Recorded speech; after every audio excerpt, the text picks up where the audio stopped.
guess I'll go next if that's okay, unless you want to Yeah, go, cool. guys. This one is, I only have one tonight, but it's a long one.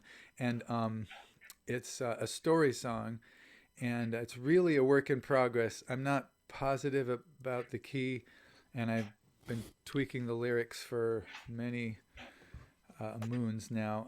I mean, I tweaked them last night, so I may still tweak a few. So I have to kind of not see you guys because the lyrics take up the whole computer. Mute up. All right, now that he doesn't see us. Oh, yeah. Wait a minute. Before I do that, let me do a little sound Oops. check. That's important, especially with the new settings and whatever. Sounds great. Okay. Not swirly and garbagey? Nope. Okay. All right. I'm going to make you guys invisible behind my Word documents, and I'm going to wing this and see how it goes.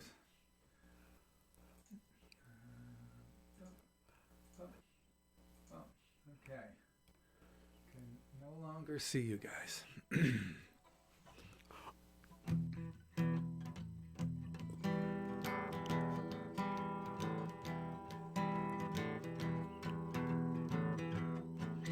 Could have done that job in a coma, I know that for a fact. All I had to do was sit there beside the time card rack. I handed folks their cards, which they punched and gave right back. Could have done that job in a coma, I know that for a fact.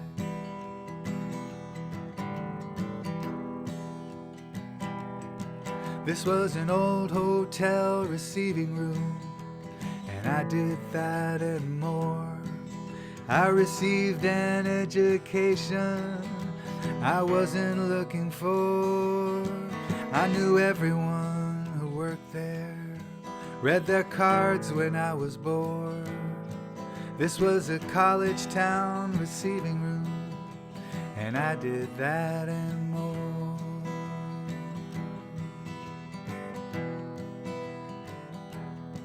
There was a funny little Jamaican dude who worked the daytime shift. He'd say, "Don't go down in the basement," while he grinned as if. I thought he meant the storeroom until I caught his drift. The last thing I did was lock the back door at the end of the evening shift.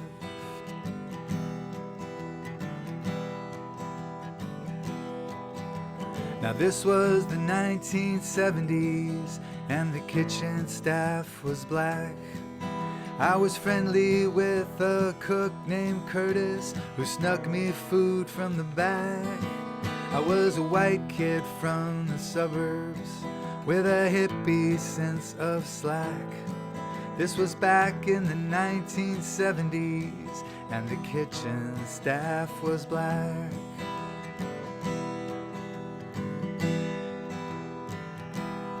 So I knew Curtis and the kitchen crew and the clerks out at the desk.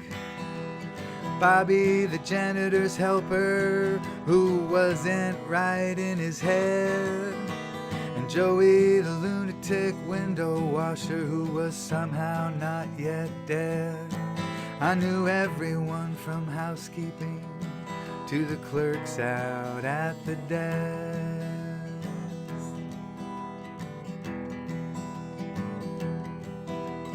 One day I was reading probably my 20th book that year, when Curtis motioned to me, saying, "Come on over here." He said, "You want to earn $100? I did, so I was all ears, and I set down what was probably my 20th book that year.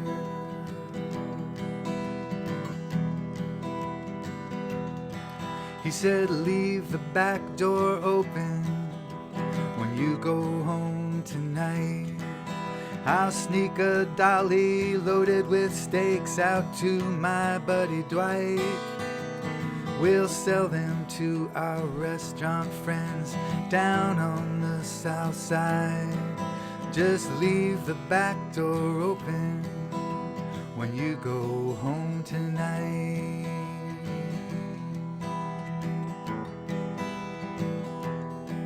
I thought I could come in early tomorrow. I could come right back here.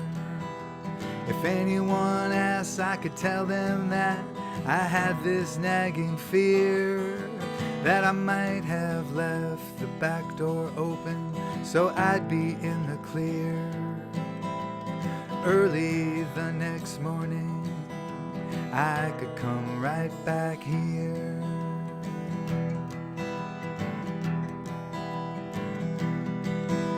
I said, okay, you've got a deal. And with the plan I went. The back door was unlocked when I hit the cement. Feeling kinda cool, my cash already spent. I said, okay, you've got a deal. And with the plan I went.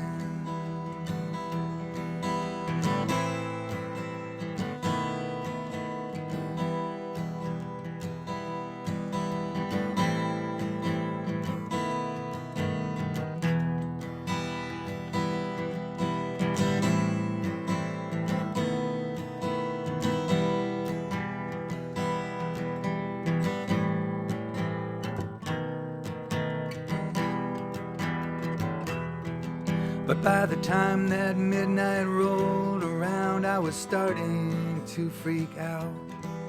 My walk became a run. My certainty turned to doubt. I rehearsed my little speech. I mumbled it out loud. By the time I made it back to work, I was starting to freak out.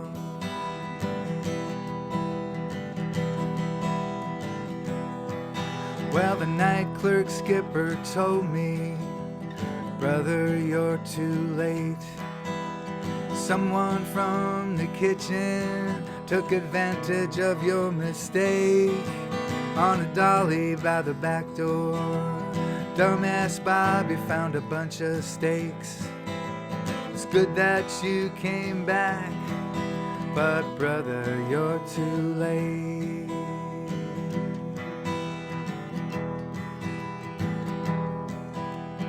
Next day the boss came down to see me and began to pace the floor.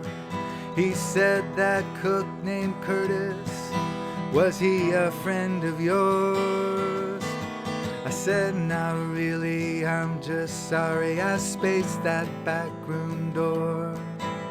The boss came to the receiving room and began to pace the floor.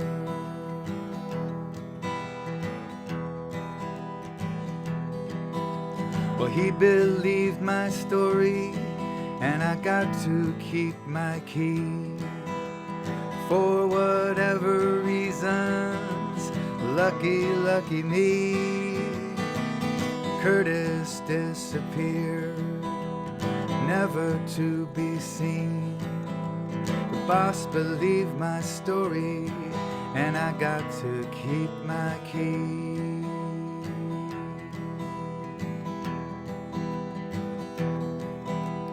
I look back now and I wonder, what did I know back then?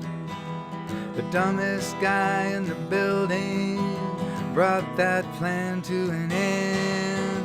Did Curtis even like me, or was I just a convenient friend? One thing's for sure, I never played with stakes like that again.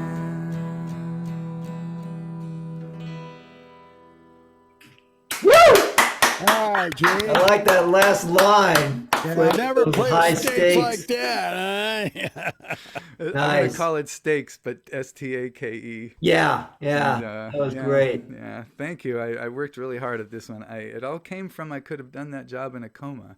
That was just a joke that popped into my head, and then just started expanding it, and then it became about an actual job and an actual thing that really happened, more or less. I had to fictionalize it a little bit because of my memory. This has been like maybe almost 50 years ago, and also because I had to, to make it work in the song, I had to I had to condense a few things a little bit, but it's basically, that's pretty much as I remember it. That's pretty much, I made Wow. up all the names, but I don't Yeah. remember anybody's Protect names. the innocent. But there was this guy, the window washer guy, unbelievable. This was an old brick hotel in an old college neighborhood, Northwestern University. So this is like been there for decades and decades and decades. And every window on this hotel had two little like eye hole things bolted into the wall of the hotel. And this guy would sit in the window, close the window on his legs, and hook a belt onto these things just into the masonry. And he'd be out there cleaning the Whoa. windows. He was completely out of his mind. He would come up to me and he'd go, "They say you can't look at the sun." Pfft, you can look at the sun. I looked at the sun for 10 minutes once. I couldn't see for 2 weeks. Whoa. Jesus. You can do Gene, that. listen, man, I've been listening to that song. I heard a bridge in there, and I thought that it needs to be more throughout the song, and I think that it needs a little wraparound lyric to goes along with that bridge. Some kind of a little thought that just serves like to a little chorus or something. Just- or a yeah. refrain of some kind. Yeah, because you only have that one spot in there where you're feeling it. You got to do something different because you're just going on and on with the same thing. Oh, I did. That was my placeholder instrumental. I just stuck that in Yeah, there. and this is the first time I've ever heard a 19-bar blues, but that's is a what this long is. one. Okay, okay, and it's really a 16 bars with 3 bars before it hits again, but it's a 19-bar blues. Okay, and I Yeah, I thought and I about liked that, what but you I were- don't know if I can do it. It's already almost 8 minutes long.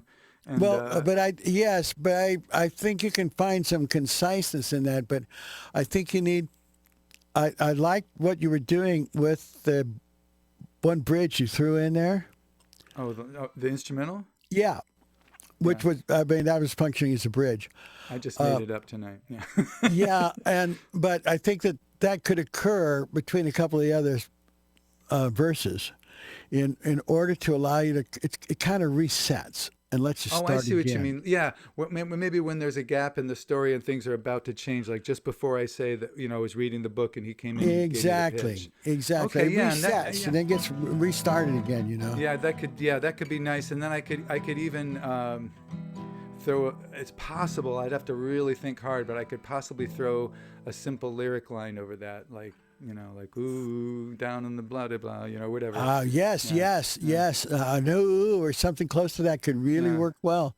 Yeah, Yeah, it thank could you, give it Gus. a I appreciate signature lick, right there in that spot. I will within that. see what I can come up with. I think it does need a little. I've been just working on the phrasing and just saying all those lyrics in the same rhythm, but there's different number of lyrics and syllables every one. It's not like a Yes. set number of words.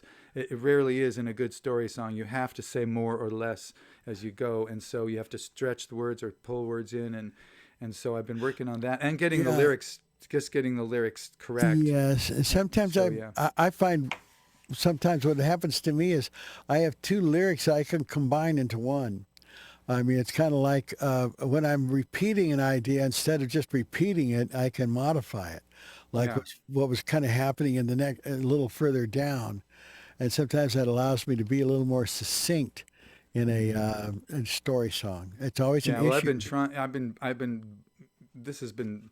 Italian. Story songs are that way. They are. Tomato sauce on the Yeah. stove for 6 months. It's like I've been distilling this down more and more and more and more to like get it to try to say nothing extra. Sometimes you just have to do a little bit of a repeat to keep the structure going, and there isn't anything new quite at that point that you can say Yeah. you got to do that in the next verse. But Yes. I tried not to say the same last line like some of them are that way. Like the verse that says, "One day I was reading probably the 20th book this year," the last line is not that. Right. And I set down Right. what was probably my Right. 20th book. Right. I tried to vary those, but I couldn't always do it. So, Yeah. I try to, yeah, I think that's a good idea, Gus. Give it a little instrumental breathing room, and I'll see if there's a possible lyrical or vocal accompaniment that could go with that. Yeah. Thank you. It does, I think it does need a little space. That's the first time I played it all the way through. I've Yeah. just been doing Yeah. this in my head.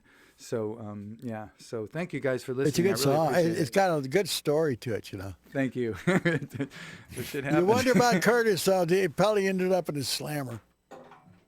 It's possible. I have a feeling that they didn't press charges. I have a feeling that they just were like, okay, we stopped him, and instead of tracking this guy down and doing all this stuff, they just said, okay, you're out of here. And I don't think he came back. I think he figured they knew it was him, and so he just vanished into the. This is upper north. This is the northern suburbs above Chicago. Oh, yeah? And then you have Chicago, and then a lot of the staff back in the 70s who would work at this hotel would come all the way from the south side. Oh, really? What do you need? What do you mean? Well, that's a Kenny? long way. Can't hear you. You're muted. That's a long ways. No, they're from the south side and they're going up on the public transport. Yeah. Yeah. That's a long ways, but they would That's do a it. long And- ways. Yeah, and Brutal. Evanston was the first suburb north of Chicago, I should say. It's the first one. It's not really a suburb because it's got Northwestern University there. It's essentially a college town that just is glommed onto Chicago. It could exist without Chicago easily. And it's really kind of a city now. When I lived there, it wasn't nearly the sort of little mini metropolis it is now. But this is way back in the day. And, there were people that worked there that, this was, say, 1970, 7 or something like that, 78. And there were people that were working there that were born whose parents were, there was a really old guy there that he was probably 75. So he was born around 1900. So his grandfather was a slave. It was like going right back into the 1800s, and there were people there who came from the deep south, and I couldn't understand a word they said. Like, I tried, I was smart, but they were like, I couldn't understand any of it. And there was just a whole assortment of people there that were nothing like I grew up with or was likely to meet again. It was just the time and my age and where I was, and I just sat in this little booth and read books I had a rack here, the time clock was here. If I saw you coming, Steve, I'd spin that around, pull out Steve Young and hand you your card. You'd punch it in, I'd take it and put it back in the rack. That was it. I signed for laundry every once in a while, but I just sat there. Basically the little Jamaican dude, he worked the day shift, and then they didn't want to pay him overtime or work a poor bastard 12 hours a day. So I came in at the end of his shift, and I just worked for 3 or 4 hours every day. And then I worked on Saturday mornings, early Saturday mornings. So it was like a ideal part-time job for a slacker kid trying to figure out what the fuck he was going to do next after high school. So that's what it was. And yeah, they believed me. I'm sure it was an element of white privilege there. If I had been a black kid working I don't think they would have given a black kid that job. First of all, in the 70s, that just wasn't going to happen. And I sort of inherited the job. My brother had it, and then when he left the job, I stepped in and took it over from him. And so yeah, I just said, yeah, sorry, I spaced the back door. But I never did anything like that again. That was my heist of my life. That was the extent of my criminal career. And it was really probably more because I wanted to be cool than I really needed the money, because, I was a young suburban white kid, and this cool cook from the back says, "Hey man, you want to earn $100?" I'm like, "Yeah, sure. Yeah, man, I'm cool." So, yeah, but what I've been thinking now, looking back though, is like he used to sneak me sandwiches and stuff from the back. That's where I had my first Monte Cristo. Oh man, you want to go off your diet? This is the sandwich for you. It's like a triple layer. It's like a triple layer ham and cheese sandwich, and then the whole thing is cooked like French toast.